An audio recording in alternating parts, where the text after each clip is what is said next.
Bonsoir. Une présidentielle inclusive, transparente et crédible en Côte d'Ivoire, c'est l'objectif poursuivi par les organisations intergouvernementales sous-régionales et internationales. Depuis ce 4 octobre, la CEDEAO, l'Union africaine et les Nations unies sont en mission conjointe à Abidjan, une initiative dite de diplomatie préventive. Les détails tout à l'heure dans le Live Actu. Dans le domaine du sport, la Côte d'Ivoire compte désormais une nouvelle infrastructure sportive. Le stade olympique d'Ebimpe a été inauguré ce week-end par le chef de l'État. Et notre invité du jour est opérateur économique issu du monde du café-cacao. Il est également le président du mouvement Agir pour la Côte d'Ivoire. Kofi Zarour sera avec nous sur le plateau. Ensemble, nous reviendrons sur son ambition politique et l'actualité nationale. Débat, analyse, décryptage de l'actualité. Vous l'avez toujours souhaité, cette information, c'est sur Live TV, c'est dans le Live Talk. Bienvenue.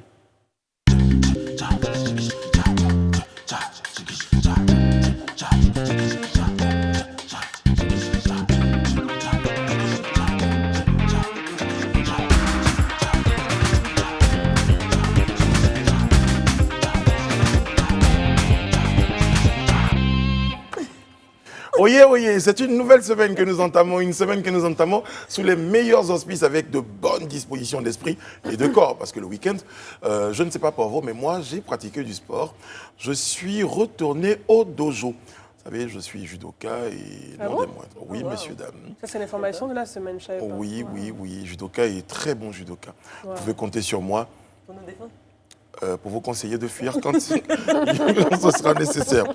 Mais donc, je suis retourné sur les tatamis, donc vous sentez le résultat. Oui, ça t'a fait du bien. Ça se voit déjà. Ça se On voit. voit les biceps. Les biceps et tout ça, donc ça va.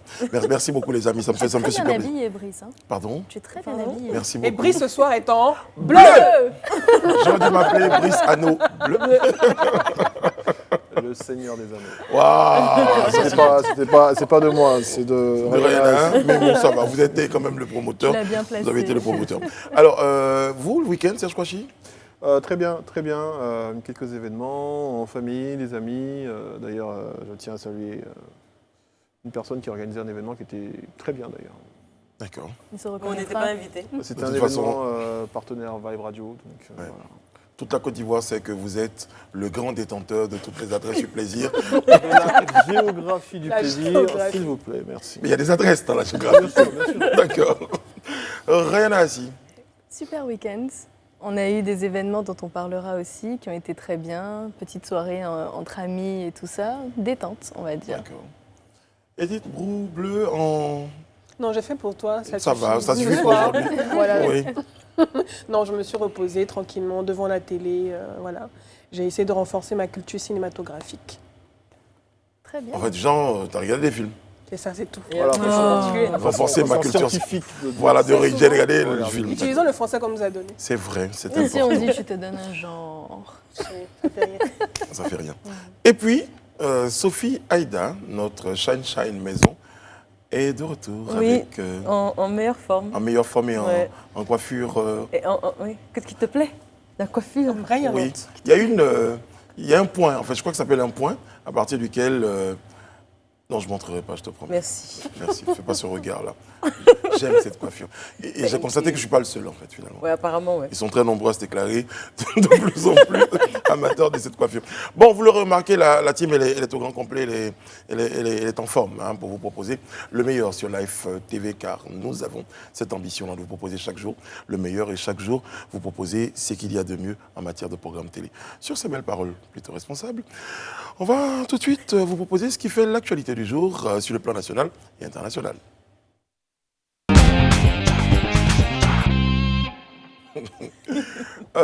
Nous avons de la visite en Côte d'Ivoire, comme on dit, l'ONU, l'Union africaine et la CEDEAO nous rendent visite. On en parle avec vous. Alors, l'ONU, donc comme vous le dites, effectivement, ils nous rendent visite. Et on se demande bien pourquoi d'ailleurs, bon, enfin, quand je vous dis pourquoi... On dit que c'est de la diplomatie La préventive. diplomatie préventive, mais on avait également un représentant, notamment M. Mohamed Ibn Chambas, qui était parmi nous il n'y a pas si longtemps également. Donc c'est à se demander pourquoi, effectivement, est-ce qu'en ce moment, autour des élections de la Côte d'Ivoire, on a toutes ces personnalités et toutes ces instances internationales Tout ce balai. et continentales, tout ce balai. Est-ce qu'il y a quelque quelque chose qu'on nous cache? Est-ce qu'il y a quelque chose qu'on doit savoir? Est-ce que quelque chose ne va pas bien? On aimerait bien savoir, mais pour l'instant, on va s'en tenir qu'aux faits. Et les faits sont les suivants. C'est une mission conjointe CEDEAO, Union africaine, Nations unies de diplomatie préventive à Abidjan du 4 au 6 octobre 2020, qui se termine demain. Donc cette mission en Côte d'Ivoire dans le cadre de l'élection présidentielle du 31 octobre 2020, on s'en doute bien. Elle est conduite par son Excellence Madame Shirley Ayorkor Botchwey, ministre des Affaires étrangères et de l'intégration régionale du Ghana et président du Conseil des ministres de la CEDEAO, avec pour membre le représentant spécial du secrétaire général des Nations Unies en Afrique de l'Ouest et au Sahel, les commissaires chargés des affaires politiques de la CEDEAO et de l'Union africaine et le secrétaire exécutif du Conseil de l'Entente. Alors l'objectif, comme on l'a dit tout à l'heure, c'est faire aux autorités et acteurs politiques ivoiriens des recommandations pour permettre une élection inclusive, transparente et crédible. Alors pour le principe, cette mission va rencontrer les différents acteurs politiques, tout à la fait, société civile. Tout à fait. Donc la mission a échangé lundi 5 octobre, donc aujourd'hui au palais de la présidence de la République avec le président Ouattara. Donc au menu de la visite également des rencontres avec les membres du gouvernement impliqués dans l'organisation de l'élection présidentielle, les responsables des institutions chargées de son organisation, de même qu'avec les candidats retenus pour y participer, ce qui n'est pas rien, voilà, et les responsables de partis politiques. Donc des rencontres de membres d'organisations de la société civile et d'ONG internationales travaillant dans le domaine de la démocratie et de la bonne gouvernance, ainsi que de diplomates, dont groupes africains, pays membres permanents du Conseil de sécurité des Nations Unies, Union européenne, etc., sont également prévus. Voilà en ce qui concerne cette visite. En tout cas, je pense qu'ils sont tous dans la logique de l'adage qui dit « vaut mieux prévenir que guérir », finalement. Donc, parce qu'on le leur a reproché à un moment, d'ailleurs, Absolument. d'être des pompiers qui arrivaient toujours au moment où les choses... Donc je crois qu'ils essaient de changer un peu les choses. En tout cas, c'est louable, c'est à saluer et surtout, ça montre que la Côte d'Ivoire n'est pas seule, que tout le monde a les regards posés sur elle à quelques jours, en tout cas quelques semaines de l'élection présidentielle. Et c'est important qu'ils viennent s'enquérir de la situation et surtout donner des conseils, en tout cas, à tous les acteurs de la scène politique. Peut-être que s'ils doivent s'exprimer, il faut qu'ils viennent prendre le pouls réel de la situation avant de dire quelque chose, parce qu'on leur reprochait de ne pas vraiment s'exprimer sur beaucoup de questions. Ils disent, bon, on va venir, on va écouter tout le monde. C'est ce que vous apprêtiez à dire, Rina? Non, j'allais dire que c'est bien de le prendre avec autant d'optimisme, comme vous le faites, mais ça soulève aussi des interrogations. On se demande qu'est-ce qui se passe pour qu'avec autant d'insistance, Sinon, ça quand fait tout va plusieurs bien, fois quand tout va bien, bon, écoute, il y a une élection dans un pays, allez, j'espère que ça ira bien, ça va, mais des missions et des c'est remissions toujours avec et la des même re-remissions. insistance, avec les mêmes termes, je- transparence, je pense que élection inclusive parce qu'il y et a, tout. il y a 10 ans, il y a une situation et qu'ils veulent... Mais disons-le clairement, c'est parce qu'il y a des mécontents. Il y a des éviter mécontents. Que ça se reproduise. Et Parce qu'il y a surtout, des la mécontents Côte d'Ivoire et, est il y a quand déjà même eu des petites un pays étincelles aussi, hein. pilier, en Non, Afrique non, de il y a- l'Ouest. L'actualité Donc, n'a pas été rassurante ces dernières Oui, semaines. il y a eu faut des se le heures dire, il y a eu des heures déjà. préélectorales, donc c'est sûr qu'effectivement, quand on a envie que ce pays-là, qui est un peu la locomotive de la région ouest africaine, n'a pas envie de sombrer, bon, on prend toutes les initiatives justement pour essayer de le mener à bon port et de mettre sur le bon chemin. Bon, pour l'instant, ça n'a pas encore été, j'ai pas encore entendu de mots d'ingérence ni de souveraineté, donc ça veut simplement dire que c'est des pays frères qui sont à nos côtés, donc on est bien contents. Qui viennent justement Pour s'enquérir. conseiller, pour s'enquérir. Ils ne viennent pas obliger, ils viennent proposer, en tout cas conseiller. suggérer et conseiller. Exactement. Non, pour l'instant, ils viennent Avec- écouter. voilà, ils viennent Parce que, écouter. voilà, ils écoutent et puis ils vont parler. Bon, écoutez, Sinon, lui... justement, tout ça pour vous dire que les élections sont prévues le 31 octobre 2020. D'accord. Et que la campagne est prévue de démarrer le 15 En octobre. tout cas, lui, c'est Kakabé, lors de son investiture, il a pris des engagements. Oui, il a pris beaucoup d'engagements ce dimanche 4 octobre devant ses militants qui sont venus de partout un peu à travers le pays. Et il a présenté, comme tu le dis, ces différents engagements qui motivent sa candidature à la présidentielle de 2020. Donc il s'est engagé solennellement, c'était au Palais de la Culture de Treichville, et il s'est engagé solennellement, et je cite, sans faiblesse, l'objectif suprême de paix, ce qui impose à son sens que le pouvoir cesse d'être concentré dans les mains uniques d'un parti, ainsi que de lutter sans relâche pour la justice sociale. Il a aussi ajouté que, et je cite toujours, « Le temps des petits chefs de guerre est terminé. Nous avons besoin d'un homme d'État au-dessus au-dessus des factions. Et il a également appelé, par ailleurs, les Ivoiriens qui ont soif de changement et de rajeunissement et d'un homme de paix à aller voter massivement ce 31 octobre. Il faut rappeler également que dans ses propos, il y a eu des mots forts que j'ai retenus. Il a dit « j'ai décidé de prendre mes responsabilités ». Il a dit également que cette décision qu'il a prise était longuement mûrie et que cette décision l'engageait et engageait sa vie. Il a également ajouté, parmi les propositions, en tout cas les promesses de campagne, il a aussi dit qu'il avait prévu d'assurer à tous les foyers sans ressources un revenu de 25 000 francs par mois. Il avait failli dire 50, il a dit 5 et il s'est rattrapé rapidement, il a dit 25 000 francs par mois. Ça m'a rappelé le budget Covid de 25 000 francs qui avait été envoyé par SMS. Il a l'air bien heureux là sur cette Oui, photo. très heureux. J'aime beaucoup le bracelet, je ne sais pas si c'est avant ou après Son intronisation. Il a décidé de le garder, il est joli en tout cas. Exactement. D'accord. Et également, Pour finir également, il a dit je donnerai un prêt. En tout cas, c'est beaucoup de promesses économiques. Je donnerai un prêt sans intérêt aux étudiants pour financer leurs études universitaires. Et ce sera un prêt qui sera remboursable 10 ans après leur premier emploi. Ok. Si certains déjà avaient eu des doutes concernant la mobilisation, je crois qu'il aura certainement réussi le pari de la mobilisation aussi quand même. Parce que ça oui, ça forcément, le palais de la culture était rempli. Vous faites une rempli. investiture, vous êtes 12, on se dit, bon, Non, on se pose des questions sur votre parrainage certainement. Mais bon, il a réussi au moins ce pari-là. Bon, je vais parler un tout petit peu de sport rapidement, avant d'évoquer le volet culturel. C'est le stade... Le sport, c'est sport, culture. Allez-y. Le stade des BIMP qui a été inauguré. Oui, alors ce samedi 3 à la faveur d'un match octobre... dont on peut ne pas parler. On va en parler. Donc le 3 octobre, samedi dernier, a eu lieu l'inauguration donc tant attendue du stade olympique d'Ebimpe, baptisé Stade olympique Alassane Ouattara. C'était en présence de Wan Li, qui est l'ambassadeur de Chine en Côte d'Ivoire, et du chef du gouvernement Ahmed Bakayoko, et bien sûr de plusieurs membres de son gouvernement. Alors d'une capacité de 60 012 places, il est bâti sur 20 hectares. Le stade a accueilli donc samedi dernier près de 50 000 personnes qui sont venues non seulement pour célébrer donc cette inauguration, mais également pour assister au premier match de gala qui opposait donc les deux clubs mythiques et rivaux ivoiriens, l'Africa Sport d'Abidjan et l'ASEC Mimosa. Match qui a vu... Africa Sport national, s'il vous plaît. National. L'Africa Sport... C'était pas la nationale. Si vous voulez, l'Africa Sport national et l'ASEC Mimosa. Match qui a vu... Non, la c'est victoire du stade dont on parle. De l'ASEC sur l'Africa Sport, 2-0 ASEC C'est le stade qui nous intéresse, oui. Alors, on t'a mis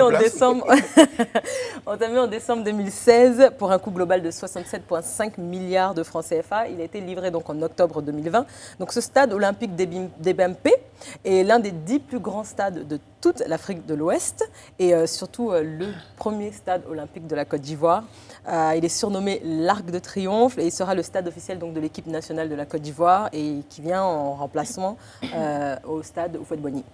Alors le président Alassane Ouattara s'est adressé à la jeunesse qui était présente et a exprimé sa joie quant à la réalisation du vœu du père de la nation qui avait l'ambition de doter donc son pays d'un stade olympique et a précisé, je cite, « C'est en 1976 que le président Houphouët-Boigny a rêvé d'avoir ce complexe sportif. Aujourd'hui, nous avons le stade d'Ebimpe. » Il a également rendu hommage aux chefs des 6 villages qui ont accepté la construction de ce stade sur leur terre, à Ebimpe, donc près d'Anyama. Et puis il a conclu en disant, je cite, « Ce n'est que le début, que ce soit à Bouaké, San Pedro, Yamoussoukro, Korogo. Pour la CAN, nous vous donnons ce joyau en sachant que vous allez bien vous en occuper. » Et a rajouté, pré-campagne oblige, « Chers jeunes, je peux vous garantir que nous allons continuer de vous donner des emplois par milliers. Vous pouvez compter sur Ado. Ce que Ado dit, Ado fait. Je suis un homme très heureux. » Le stade d'Ebimpe accueillera donc la cérémonie d'ouverture et la finale de la CAN 2023. En tout cas, le stade est magnifique. Magnifique. Surtout les vues aériennes. Magnifique. D'accord. C'est Incroyable. Très Je moderne. me demande s'il a été livré dans son entièreté à 100%. Parce que, bon, magnifique, oui, le stade, en tout cas, de ce qu'on peut voir, il est joli. Il est massif. J'ai pas aimé, enfin, j'ai pas trop apprécié la pelouse. C'est vrai que quelqu'un m'a dit au quartier que les jardiniers chinois, c'est pas forcément les Mais jardiniers c'est anglais. synthétique. Hein. De ce que j'ai appris, c'est une pelouse naturelle, je pense. Non, en c'est tout ça. cas. Ça tombe très bien, donc je vais vous commettre la mission de vous renseigner demain, de venir sur ce plateau nous dire quelle est la vraie nature de cette pelouse-là. Alors un peu plus tard dans la soirée, Reine Assi, il y avait l'élection Miss Côte d'Ivoire. C'est ça, on va parler de beauté, donc c'est beauté ivoirienne, hein, l'élection justement de ce concours de beauté féminin qui s'adresse aux jeunes filles dont l'âge se situe entre 17 et 25 ans à peu près. Alors c'est une vingtaine de candidates qui étaient rayonnantes, qui étaient belles, intelligentes, éloquentes, qui se sont présentées hier face à la population ivoirienne. Toutes stressées, En fait, toutes... le téléspectateur ne comprenait pas votre regard. Vous étiez, oui, toute belle, vous regardez.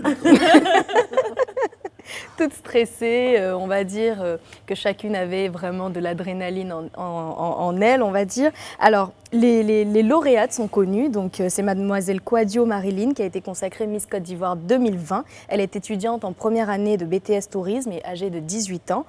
Ses dauphines sont Doucouré Fatim, première dauphine, Sangaré Roxane, deuxième dauphine, Agbemadon Elvire, troisième dauphine et Brown Eunice, quatrième dauphine. Alors, ça a eu lieu le 3 octobre, donc juste après la cérémonie d'inauguration du stade dont on parlait, et c'était au Palais des Congrès de l'Hôtel Ivoire. Très belle cérémonie d'ailleurs. Très longue cérémonie. Ça a démarré aussi un peu. On a un petit temps pour, Allez-y. pour débriefer vite fait sur cette cérémonie, en fait sur ce concept de Miss Côte d'Ivoire. Moi, s'il y a une chose que je relève dans tout ceci, notamment sur la toile, hein, parce que vous savez, il n'y a rien de plus intéressant que de suivre Miss Côte d'Ivoire sur la toile ivoirienne. C'est magnifique. Malheureusement, bémol, hein, j'ai envie de dire, on va dire pour les féministes, hein, en gros, parce que c'est une élection qui célèbre la beauté des femmes. Mais on remarque, en tout cas moi pour mes réseaux et pour ceux qui sont proches de moi, les petites enquêtes que j'ai pu mener, les petits constats que je peux faire, c'est que ce sont les femmes qui sont les premières à critiquer, mais très violemment. Très violemment, j'ai pas de statistiques, je dis et je l'ai dit avant, selon mes réseaux, ce que j'ai pu observer. Voilà, et depuis tout ce temps, c'est pas la première élection Miss Côte d'Ivoire, d'ailleurs ça a commencé depuis 1956, mais cette équipe en place est là depuis 1996, et depuis cette époque-là, je pense qu'on a assisté à ça, à ce balai dans tous les foyers de femmes qui n'arrêtent pas de critiquer, pourtant ce sont les premières à remplir la salle, et ce sont les premières à être devant la télévision et à suivre. Donc à un moment, soit on se soutient entre nous, quand on célèbre la beauté, soit on demande à ce que, allez, on manifeste comme les féminines pour dire on annule cette élection parce qu'on n'aime pas l'exhibitionnisme de ces femmes et tout. Non, pas du tout. Le fait que ce soit des femmes ne les protège pas de critiques ou bien de rigolades. C'est comme des hommes. Vous pouvez avoir un match de football, mais un concours de les critiques sont l'homme est violentes. plus fort. Non. Est-ce qu'on peut lire sur Après, la c'est subjectif parce que moi, je n'ai pas vu autant de commentaires. Et de toute façon, ça ne les exclut pas de pouvoir être critiqués parce que de toute façon, ce sont des individus, ce sont des êtres humains. Non, mais donc, le but, c'est voilà, il n'y a pas de solidarité forcément par rapport à ça. Non.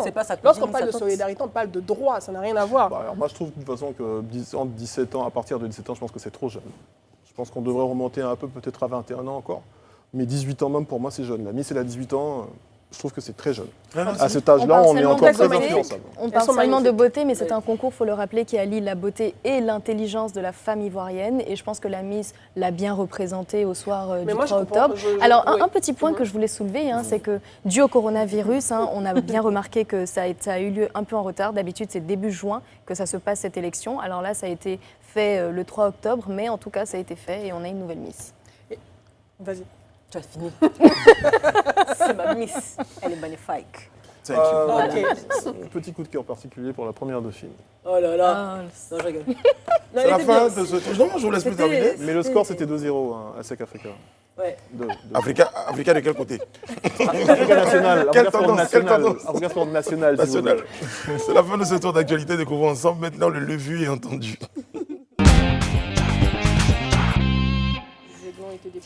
Il fallait nous faire ça quand même. Eh bien, notre levier entendu vient du ministre des Sports, Dan Paulin. Il est l'auteur du levier entendu du jour. C'est une phrase prononcée lors de l'inauguration justement du stade olympique des Bimpe. On l'écoute maintenant. Je voudrais conclure en disant que ce joyau architectural vaut à lui seul un nouveau mandat dans la Troisième République. Oui, ce joyau architectural vaut à à lui seul un nouveau mandat dans la Troisième République. Alors, moi, très franchement, ça m'a rappelé quelque chose qu'on a partagé tous ici avec le boss une fois. Une élection présidentielle aux États-Unis, un candidat qui s'était oublié, qui s'était lâché devant une foule en effervescence. Parce que moi, j'ai suivi ce discours, ce monsieur-là que nous avons reçu sur ce plateau. Je l'ai vu transcender à un moment. L'adrénaline. Ah oui, l'adrénaline et 60 000 personnes Non, mais presque c'est qui ça, en crient fait. pendant que vous êtes en train de faire ce bah discours-là. oui. J'ai senti vraiment beaucoup d'adrénaline. Mais à un moment, je me suis dit, on risque de le perdre parce qu'il était en train de partir dans des envolées. C'était fort quand même. C'était un bon moment de militantisme en tout cas qu'on a pu Après, observer. je vais faire un commentaire qui va peut-être vous énerver ou qui va être peut-être un peu négatif. Et moi, j'ai trouvé que c'était un peu déplacé quand même, hein, parce que c'était un moment de divertissement. C'était un moment où on Il a fait profitait le show. de quelque chose qui était national, Là, donc il qui a ne donné un concernait pas un parti en particulier, mais les Ivoiriens. Et donc, profiter de ce moment pour faire une sorte de pré-campagne, c'était un peu... Mais de toute façon, on est dans la pré-campagne, hein, donc toute occasion est bonne pour pouvoir. Oui, mais quand même. Moi, après, vous savez, capitaliser. Le lien Maximum. entre le stade et le troisième mandat, il était Pour revenir un peu poussé. sur la Le stade toile porte le nom du président et mes d'un réseaux, de ce que j'ai pu voir, c'est que, et de toute façon, moi je donne mon témoignage aussi, hein, nous nous sommes presque tous fait avoir entre griffes, parce que là on était tous motivés, on a parlé de cette rencontre à SEC Africa, allez, pour moi c'était que ça, effectivement j'étais très naïf sur le coup. Et puis, allez, échauffement des joueurs, il est 16h30, on attend le match dans les 15-20 minutes à venir, il n'y a pas de match, la cérémonie qui vient, qui s'éternise, qui dure jusqu'à ce qu'on se rende compte à 18h qu'on finalement on s'est fait avoir, puisqu'il s'agissait, on avait oublié qu'on était dans la période pré-électorale, donc pré-campagne. Après on a fini par accepter, on se posait la question de savoir à quand est-ce que ça va jouer au football. Quand ça a commencé à jouer au football, on s'est dit bon ok, il n'y a pas de problème. Donc, après, quand vous entendez tous ceux qui se sont succédés au micro, notamment le président lui-même, vous avez finalement fini par comprendre qu'on était de plein pied dans la pré-campagne et que allez, c'est de bonne guerre. Ils ont profité de cette occasion-là. Et dites-nous, parce que je n'ai pas le point de vue de la pré-campagne. Hein. Et ne pas en Et profiter. on peut en Absolument, profiter, je suis d'accord avec ce point de vue. Pour moi, c'est une, comme on dit, faisant d'une pierre deux coups. 2 coups. 10. Non, 50 000. 50 000 coups. Le stade a été construit, la Côte d'Ivoire a participé à la construction, la Chine également. On est en pleine période. Après, il y avait un petit débat là-dessus. Voilà, hein, de pré-campagne, sur, oui, sur le chacun montant, donnait, c'était un les don de la Chine. répartitions Voilà. et tout ça. Voilà. Voilà, on est en pleine pré-campagne électorale. Collaboration. Comme tu l'as dit, l'adrénaline de près de 60 000 personnes. Mais il comprend, Serge, il est dans un animateur, stade, on est mais c'est présentateur, lorsqu'on pour moi, il présentait, a fait voilà, le show. des Mais artistes. c'est pour ça fait qu'il le faut show, faire c'était attention, du parce que divertissement. je dis à un moment, je regardais le ministre parler, je me suis dit attention, risque de le perdre, il risque de faire un truc lui-même, il va pas réaliser, parce que quand vous êtes porté par la foule comme ça, dans le genre, waouh, oui, non, mais on y était presque, on y était presque. Quand on doit faire des lapsus Tout à fait, involontaires, tout à fait. voilà, on est porté par cette On va dire des choses que la VAR va retenir. ferveur.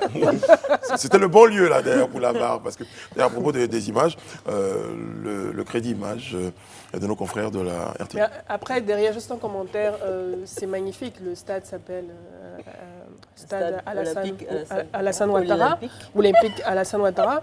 Mais peut-être que dans les propositions, ça aurait peut-être été intéressant d'avoir peut-être le nom de grands joueurs de football mythiques qui ont marqué. Mais c'est lui qui l'a fait. Non, Mais absolument. pour rebondir Non, c'est sur une le- proposition. C'est une Pour rebondir proposition. sur Il y le en a lu, d'autres. vu Le et repos entendu. beaucoup, Non, mais on a le stade qualifié pour football. S'il vous plaît, mesdames. Non, mais on a le Il y a repos d'autres pour les stades. Mesdames, grands s'il joueurs vous de plaît. Il y a football d'autres également. stades. Mesdames, C'est S'il fait vous plaît. et c'est marqué dans le marbre. Je veux dire, on ne Brice, pourra pas changer tu as ça. des Par contre, femmes mais sur pour ton revenir, planning qui parlent de sur le football. lu, C'est la vu Chine et qui a entendu, notamment cette déclaration qui dit que ce stade à lui seul vaut un autre mandat. La Moi, je dis Troisième République. quand même, c'est un peu Pas exagéré. gros. Là, on était presque en train de le perdre, il partait là. Parce que si justement on doit en avoir d'autres des stades, alors on en aura combien d'autres de mandats? À un moment, on était presque en train de le perdre. Je pense heureusement qu'on s'est arrêté à ça et c'est pas C'est si bien ce que je disais. problématique. Effectivement.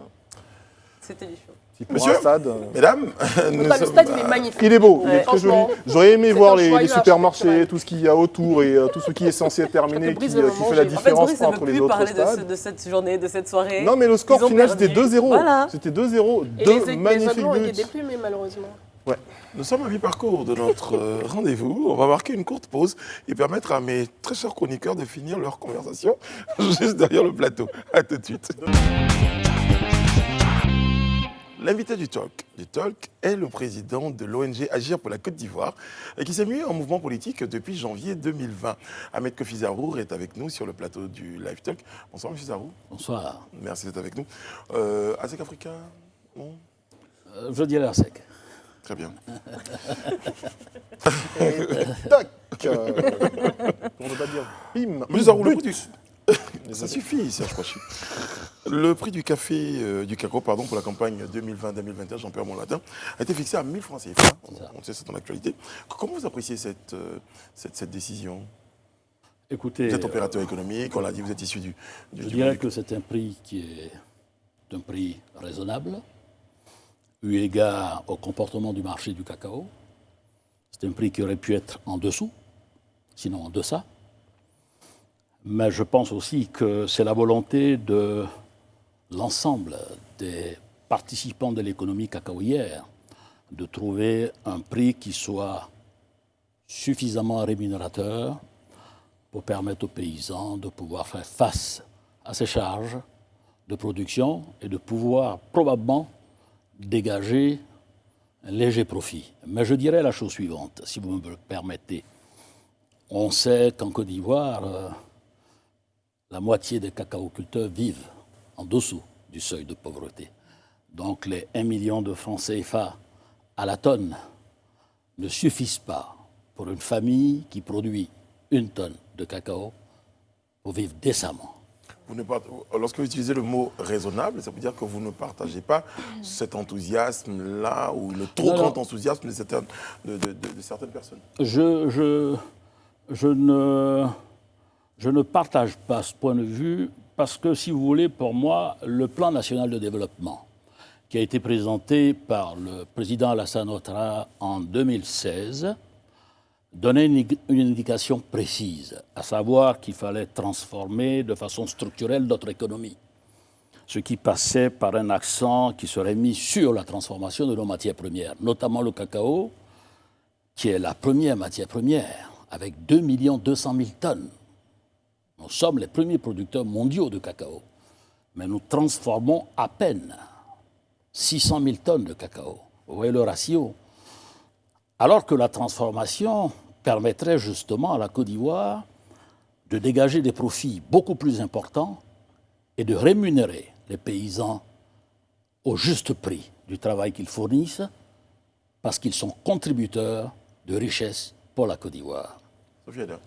Alors, en plus de vos activités dans l'industrie du cacao, vous avez décidé de vous investir dans le domaine politique. Oui. Pourquoi? Écoutez, disons que à l'analyse d'un certain nombre de facteurs qui justement rejoignent ce dont je viens de parler, j'ai constaté que notre pays dispose de beaucoup de leviers pour permettre aux Ivoiriens d'avoir un niveau de vie décent, ce qui n'est pas le cas aujourd'hui. C'est vrai que la Côte d'Ivoire connaît des niveaux de croissance, je le dis très souvent, au risque de me répéter, laisse pâlir certains pays de la sous-région et même d'autres pays. Mais une croissance ne vaut que quand elle est inclusive, quand elle permet à l'ensemble de la population de tirer avantage du fruit de cette richesse-là. Quand nous regardons l'évolution de notre PIB, on vient de faire ce qu'ils appellent un rebasage qui nous amène à près de 30 000 milliards de francs CFA de PIB. Et quand on ramène ça par tête d'habitant, la Côte d'Ivoire est classée aujourd'hui comme le pays de l'Afrique de l'Ouest le plus riche par tête d'habitant. Je dis bien par tête d'habitant. C'est une moyenne. Mais la réalité est tout autre. Donc, ma décision de m'engager en politique, c'est de faire en sorte que cette croissance soit inclusive, qu'on prenne en compte les réalités qui sont celles de nos populations. Et je peux vous dire, madame, quand vous sillonnez la Côte d'Ivoire, vous ne constatez pas cette croissance en dehors, bien sûr, du beau réseau routier qui s'est effectivement développé. Mais la réalité, c'est que dans nos contrées, les populations vivent difficilement. Et une autre réalité, c'est que vous êtes très actif sur les réseaux sociaux. Comment est-ce que l'annonce de votre candidature a été prise par l'opinion publique ? D'abord, il faut dire que ça a été suscité par les populations que j'ai eu à rencontrer. J'ai pris le temps d'écouter les différentes couches sociales de mon pays. Et il ressort le résultat que je viens d'évoquer. Les jeunes rencontrent des difficultés pour s'insérer au plan socio-professionnel. Les femmes ont du mal à bénéficier d'appuis financiers pour mener à bien leurs activités.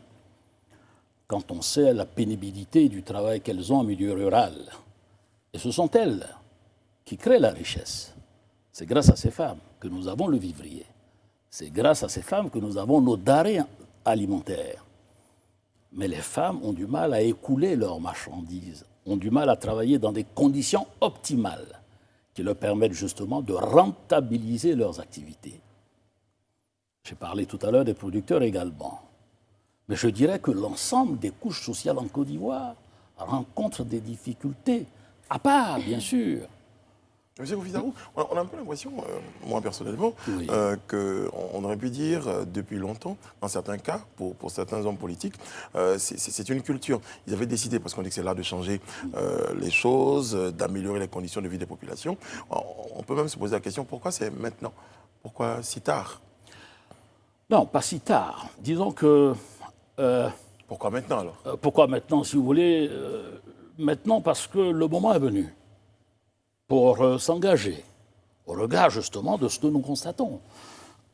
Pardon. Vous savez que depuis la mort du président Fouaï, en 1993, on voit des alliances, des contre-alliances, des hommes politiques pour lesquels nous avions fondé nos espoirs sur leur capacité à transcender leurs ambitions personnelles pour regarder l'avenir et l'intérêt des Ivoiriens. Et malheureusement, nous ne l'avons pas constaté. Et je peux vous dire que cela se constate encore à ce jour. De 1993 à 2020, nous avons vu des politiciens qui n'ont travaillé que dans l'intérêt de leur chapelle politique, au détriment de l'intérêt général. C'est la raison pour laquelle j'ai décidé de m'engager, parce que j'ai un amour très fort pour ce pays, qui m'a tout donné, et j'estime que le moment est venu pour moi de lui donner un peu de ce que j'ai reçu de lui. Alors, Monsieur Zarour, effectivement, quand vous parlez, on entend beaucoup d'amour, on entend beaucoup de passion quand vous parlez de la Côte d'Ivoire. On sent que vous aimez votre pays, vous connaissez les réalités des Ivoiriens de ce que vous venez de nous énoncer. Donc, vous prenez la décision de vous engager en politique, c'était le 18 janvier. C'est ça. Et pourquoi vous décidez de vous retirer? Et ça, c'était le 27 août, quelques jours avant la clôture des dépôts de Alors, dossiers. je vais vous dire, c'est très simple. Le 18 janvier, quand j'ai décidé de m'engager, je n'avais pas ce code électoral qui allait m'empêcher de compétir. Parce que notre engagement a été longuement mûri. Et nous avions une offre politique pour la Côte d'Ivoire, une offre nouvelle, une perspective nouvelle, pour une Côte d'Ivoire nouvelle.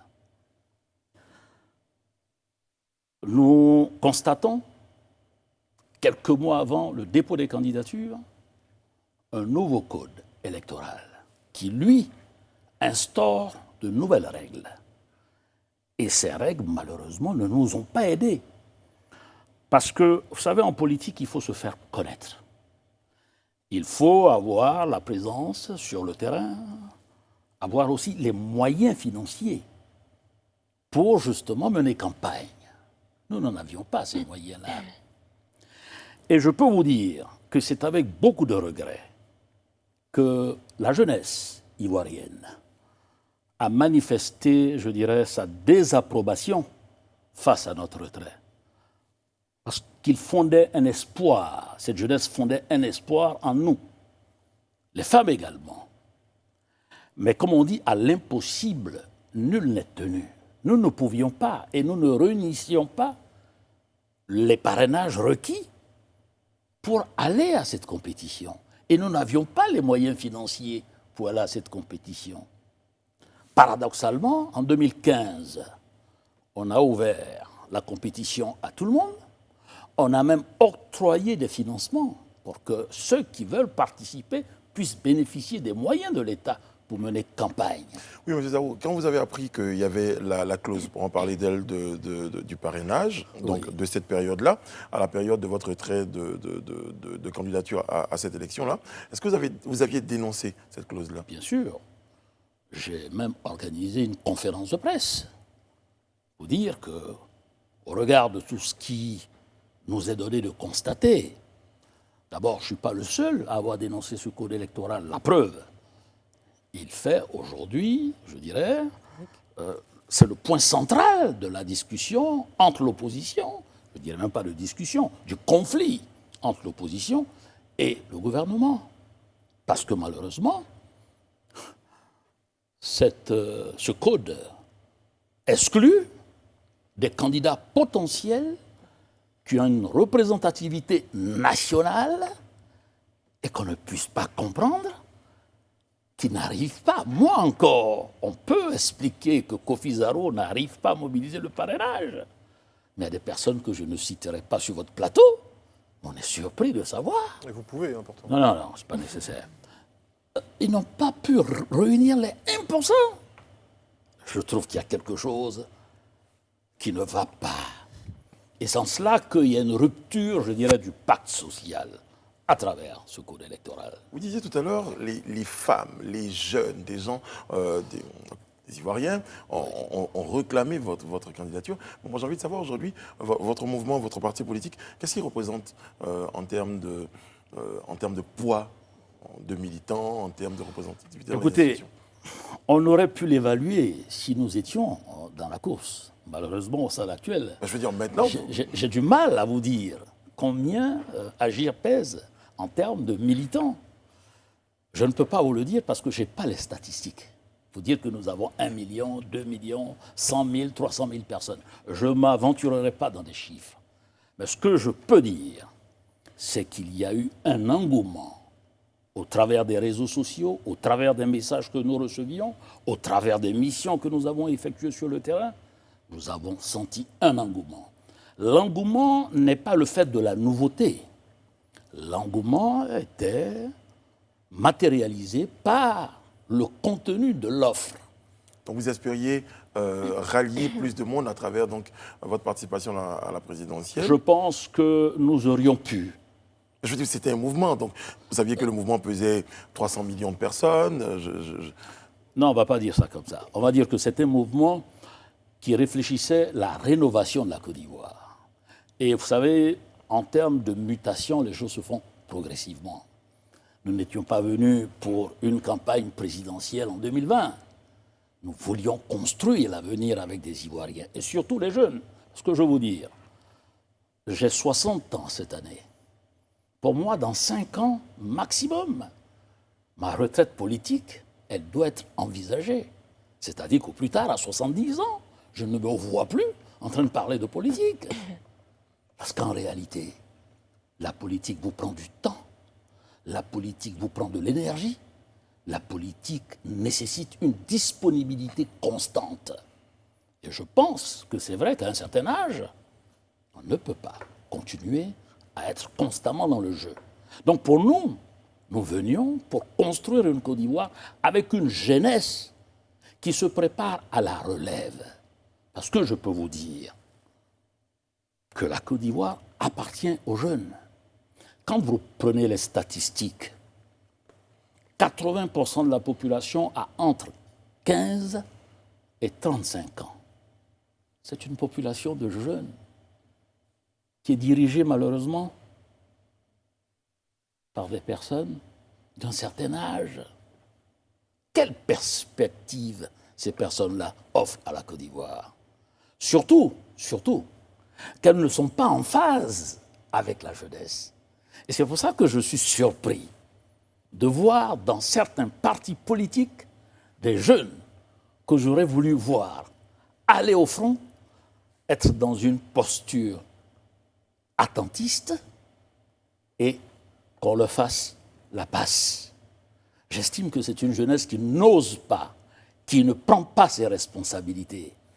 On aura l'occasion d'en parler. Alors c'était juste pour pour rebondir sur les propos de M. Zarour, lorsque vous disiez tout à l'heure que la population de la Côte d'Ivoire est jeune et pourtant dirigée par des personnes d'un certain âge, et qui ne sont pas en phase avec cette jeunesse. Et pourtant, vous constatez également que vous avez cette jeunesse-là dans leur rang qui est en position attentiste, comme vous avez dit. C'est un peu contradictoire, non? La faute aujourd'hui, elle ne revient peut-être pas forcément à ces personnes d'un certain âge, mais plutôt à la jeunesse. C'est peut-être ça que vous dénonciez. Écoutez, je dirais que les jeunes de ces partis politiques sont en manque de prise de responsabilité. Et ce n'est pas normal. Vous savez, il faut que le renouvellement de la classe politique en Côte d'Ivoire se fasse. Évidemment, nous sommes en 2020. Le contexte est particulier. Mais je l'ai dit à cette conférence de presse que j'ai tenue le 27 août dernier, que inéluctablement, cette classe politique passera. Et il faut compter avec une nouvelle classe politique en 2025, une classe de jeunes. Parce que nous ne pouvons pas nous projeter dans l'avenir avec des politiques qui ne sont pas en phase avec la réalité d'aujourd'hui. Parce que c'est le constat que nous faisons. Contrairement à tout ce que nous voyons. C'est vrai que nous avons un beau pays. Ce pays qui est, je dirais, béni de Dieu. Le soleil, la mer, le cacao, le café, le caoutchouc naturel, les fleuves, les rivières, la forêt, malheureusement, qui est totalement en train d'être détruite. Nous avons un beau pays. Il nous faut avoir des ambitions qui collent avec nos aspirations et les attentes des jeunes. Les jeunes ont des attentes nombreuses. Je vais vous dire, quand vous regardez l'éducation en Côte d'Ivoire, vous pensez que cette éducation est en phase avec ces projets de développement dont on parle, cette croissance dont on parle? Quelle est l'éducation qui devrait être en phase avec ces projets, justement? Nous peinons à mettre en place tout ce qui est innovation. On est dans un monde qui innove, mais très vite alors. Et les jeunes sont à la pointe de l'innovation, travaillent dans l'innovation. Nous avons également une jeunesse qui est en quête de défis nouveaux parce que nous sommes dans un monde de compétition. Il faut préparer notre jeunesse à faire face à cette compétition des compétences. Malheureusement, en Côte d'Ivoire, je peux vous dire que l'école n'offre pas ces compétences-là aujourd'hui. Et c'est tellement que dans votre offre politique... Nous l'avions prise en compte. Notez. Sophia Aïda. Alors, M. Zarour, on va revenir dans ce qui fait l'actualité en ce moment. Donc, moi, j'aimerais savoir comment est-ce que vous appréciez le climat social de cette période préélectorale quand on prend en compte les discours tenus par le pouvoir et en place et les partis politiques de l'opposition. Parce que tout à l'heure, vous avez parlé justement de conflits entre le pouvoir et les partis d'opposition. Je dirais que c'est un climat délétère.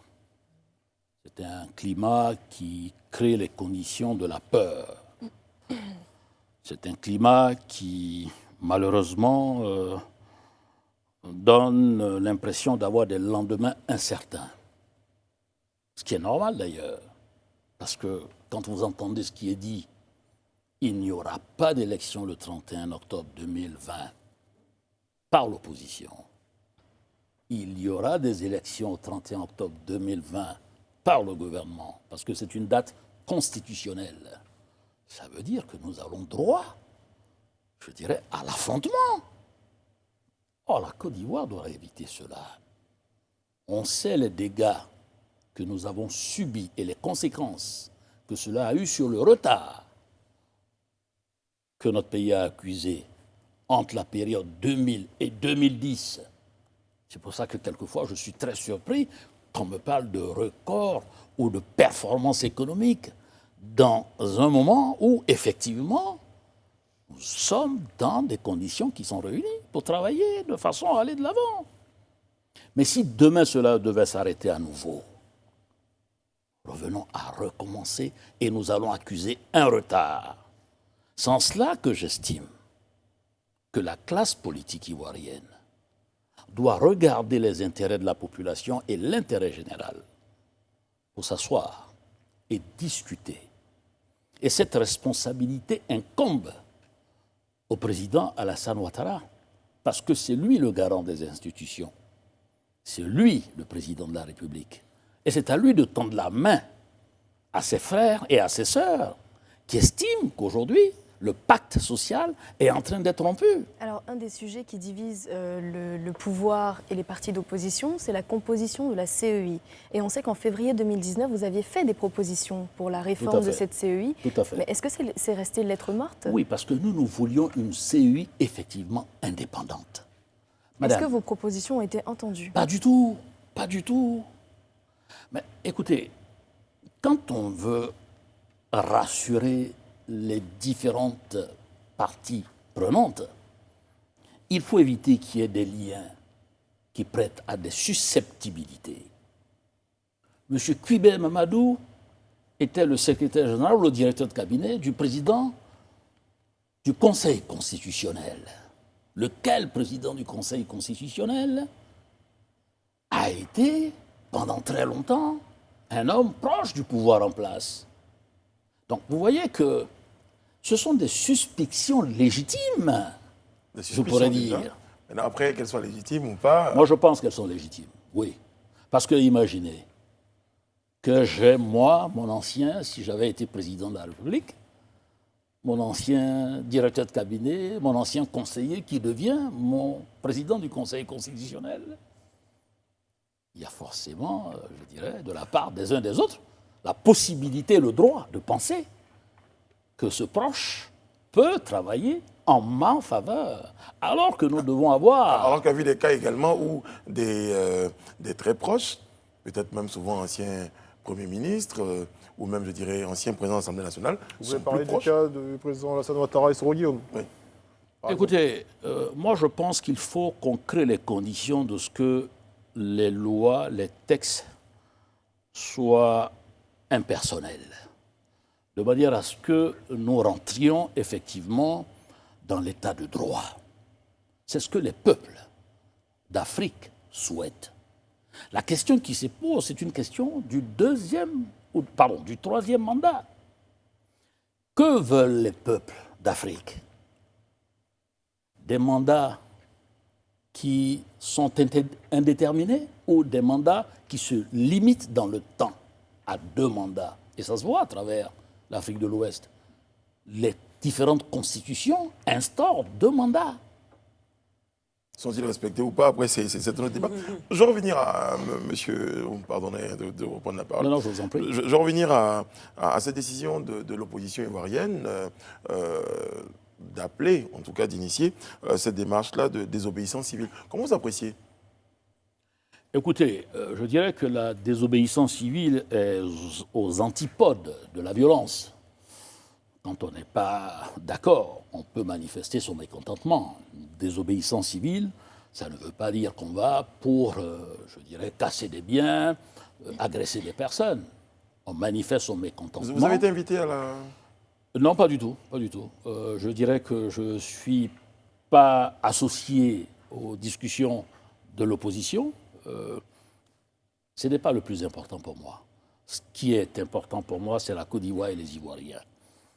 Je donne un avis sur la question que vous me posez, à savoir comment je l'interprète. C'est pour ça que je vous dis, oui, l'opposition a le droit d'appeler à la désobéissance civile, à partir du moment où cette désobéissance civile n'a pas pour conséquence d'entraîner la violence, la déstabilisation du pays. Mais ça peut entraîner le ralentissement de l'activité. Ça peut entraîner que le pays soit à l'arrêt, pour bien montrer que les Ivoiriens ne sont pas contents. Et cela va exprimer, je dirais, la majorité également de ceux qui veulent se faire entendre et qui estiment qu'ils n'ont pas cette possibilité-là. Aujourd'hui, comment pensez-vous qu'on puisse envoyer les acteurs de la classe politique ivoirienne autour d'une table de discussion, par exemple? Écoutez, je pense que c'est la volonté. Ça doit être la volonté du président de la République. Parce que l'opposition ne demande que cela. Monsieur le Président, mettez balle à terre, prenons le temps du recul, discutons pour aplanir les points de divergence dans l'intérêt de la Côte d'Ivoire. Que nous coûte un report? Volonté de qui, plus précisément? J'ai pas compris. Vous parlez de volonté, ça doit venir de la volonté de qui? Du président. D'accord. Parce que l'opposition demande à aller à la discussion. L'opposition ne veut que discuter. Ce report, vous en parlez depuis un bon petit moment d'ailleurs, hein, le report des Mais élections parce du 31 que, octobre. moi je vais vous dire, je suis de nature optimiste, mais j'avoue que j'ai quelques craintes aujourd'hui, au regard de ce que j'entends, au regard de ce que je vois. Je ne sais pas comment certains arrivent à garder leur sérénité dans un contexte aussi délétère. Vous voyez qu'il y a des délégations qui viennent en Côte d'Ivoire pour justement essayer d'aplanir les positions. Ça veut dire que la situation devient préoccupante. Et à un moment donné, j'ai même souligné l'inertie de nos organisations sous-régionales. Parce que c'est le... Pardon? Elle vous a entendu? Je crois qu'elles viennent de m'entendre là maintenant. Alors, M. Zarour, quels sont... Allez-y, Sophie. Donc, je m'apprête à dire que c'était la dernière question. Dernière malheureusement. question. Quels sont pour vous les 5 principaux chantiers pour faire de la Côte d'Ivoire la nation dont vous rêvez? Alors, moi je Point dirais... par Je dirais Malheureusement, vous ne pourrez pas développer, mais oui, point par point, je dirais, pour une transformation structurelle de la Côte d'Ivoire, il faut commencer par l'industrialisation. L'industrialisation de nos matières premières. Premier point. Premier point. Mais dans ce premier point, il faut aussi prendre en compte les mutations nouvelles que nous impose l'environnement nouveau dans lequel nous sommes. Cet environnement avec la Covid. Ça veut dire que la Côte d'Ivoire ne doit plus rester à transformer, mais à aller conquérir des marchés. Parce qu'il y a un marché à conquérir. Premier point, transformation industrielle. Deuxième point, éducation nationale. Adapter notre éducation aux besoins de notre marché. Justement, aux besoins de cette transformation industrielle-là. Il nous faut des ingénieurs, il nous faut des traders, il nous faut des compétences à tous les niveaux de la chaîne des valeurs. De manière à ce que nous ayons des compétences nationales capables de hisser haut la Côte d'Ivoire. Donc, deuxième point, l'éducation et la formation. Donc là, je fais les 3 autres points très rapidement. Je suis désolé. Oui, allez-y. On est en train de terminer, allez-y. Oui, alors, les 2 autres points, on mettra en place pour les jeunes, la banque pour le financement de l'entrepreneuriat et les femmes. C'est un axe très important dans le programme que nous voulions pour ce pays. Donc, je dirais... Jean Voulard, Sophie Aïda, elle vous a fait faire 3. 5 chantiers. Elle aurait pu s'arrêter à 3. D'accord. Monsieur Kofi Zarour, merci d'avoir été. On vous retrouvera Je vous dans en 5 prie. ans. Rapidement, on vous retrouvera en 2025.